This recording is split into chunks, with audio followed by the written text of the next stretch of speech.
Hey guys, it's Russell back with Gwinnett Lawns, and today is February the 8th. Yesterday we had 80 degree weather, and today it's maybe 55. It's horrible, the up and down. But anyway, today's video I want to talk to you about your two-stroke equipment.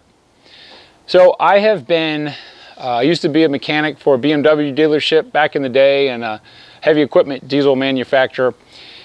And I have been rebuilding everything under the sun as far as car related, transmissions, everything, stem to stern. I've never taken a piece of lawn equipment or a vehicle to have anybody ever fix it unless it was under warranty. So I'm a bit of a mechanical geek. I love keeping track of stuff. I love making stuff last a really long time.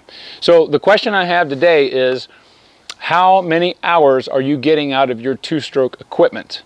What I want to show you is, I bought this 10 years ago. This is just a homeowner grade Toro power head.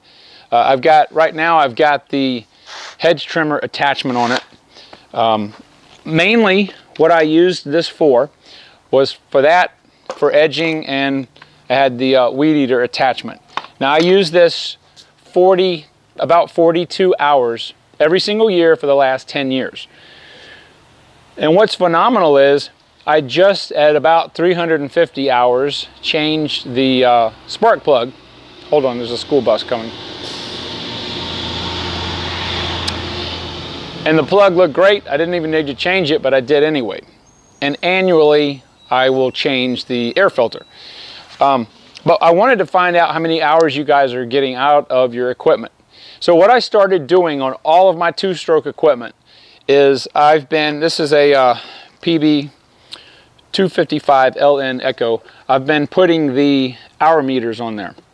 Now, a lot of people don't do that because there's really, other than spark plugs and air filters, there's not a lot of other maintenance, maybe the clutch, shoes, but there's not a lot of maintenance to do to a piece of two-stroke lawn equipment. But I just like to keep tabs on how it's running, and I really like making stuff last a long time. So it's phenomenal to me that this Toro has been able to go about 420 hours. Now, one of the things that I do in all my two-stroke equipment is I never ever run gas that's got ethanol in it. The reason, and I know a lot of the new manufacturers in their literature, they say you can use up to 10% ethanol. The problem is when the machine sits for any length of time. Ethanol will attract moisture out of the air. And I have been riding and racing dirt bikes since I was 13. And since they put ethanol in the fuel, a lot of the guys that ride their dirt bikes and put them up for the winter, they will end up getting a lot of, it's almost like a white pudding that gets in the bottom of the tank and then gets in the carburetor. And that is the moisture that the ethanol, which is just basically alcohol, has pulled out of the air. So the best thing to do is to never ever use ethanol gas in your machines. Now, in here, I live in Atlanta, Georgia, and we have some really strict emissions that we have to go by, and there's almost no gas station that you can find that does not have 10% ethanol in the fuel. There are some racetracks now that are popping up, some quick trips and some independent places here and there. And fortunately, there's probably 3 places within, I would say, 6 to 8 miles from where I live that have ethanol-free gas. So that's the very first thing you want to do. If you are going to use ethanol gas, please get everything out of your, we'll run some fuel stabilizer through it when you get ready to put it up for the winter, and then run it completely dry. That will help to keep the deposits out of the carburetor. Ethanol is very corrosive.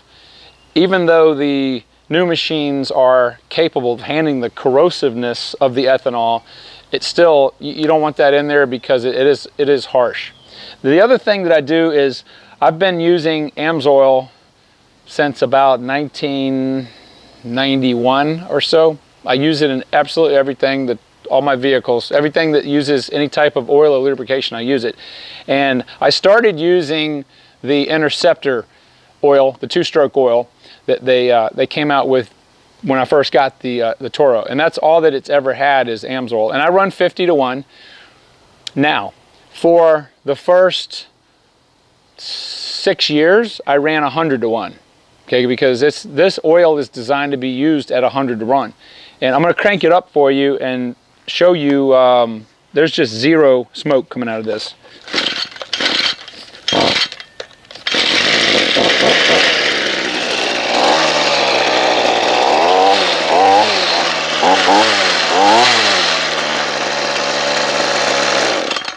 It runs like a top.